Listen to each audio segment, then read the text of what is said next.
Picture this. The sins we've all committed are a direct cause to the pain that was inflicted on Jesus, because he saw the consequences of our flaws and actions, and he decided to take the awful lashes in our stead.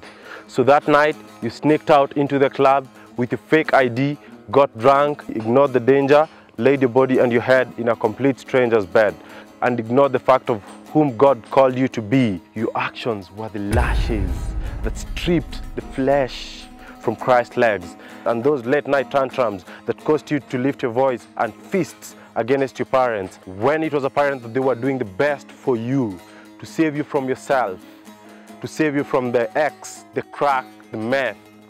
Yes, they begged you to stop before you ended up dead, but you will not listen to them. You stormed out at the fight and you got high instead.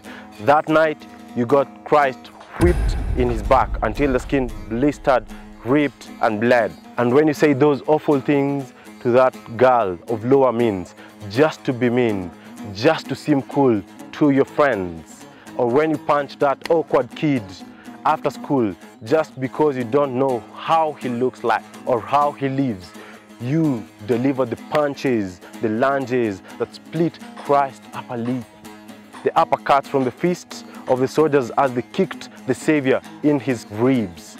He endures the crown of thorns for your sexting, vernacular language, texting, and your porn. He takes up the cross for your every transgression, and in the light and in the dark, he went to Calvary for the sins of you and me.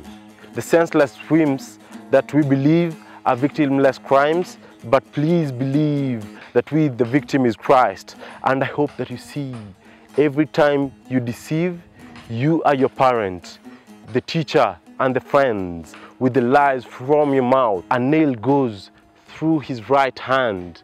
Then he shouts, yes, listen, you can hear him yell as a nail punches and tears the precious flesh of his feet. He screams no more. He implores to us, cease, but we ignore his pleas for ourselves on the streets, searching for more than we need, gluttony, envy, and greed. Feed the need and implant the seed.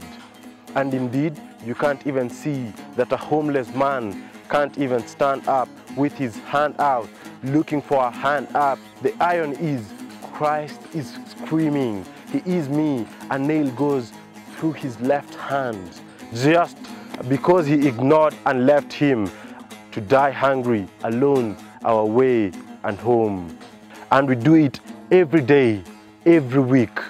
And on that fateful morning, when the cross finally stands and comes to rest, when his knees quake in his wake and there's a pounding in his chest, after everything we put Christ through for the sins of you and me, he still looks to the heavens and says, forgive them, Father, for they know not what they do. And daily we nail Christ to the cross. Can you picture that?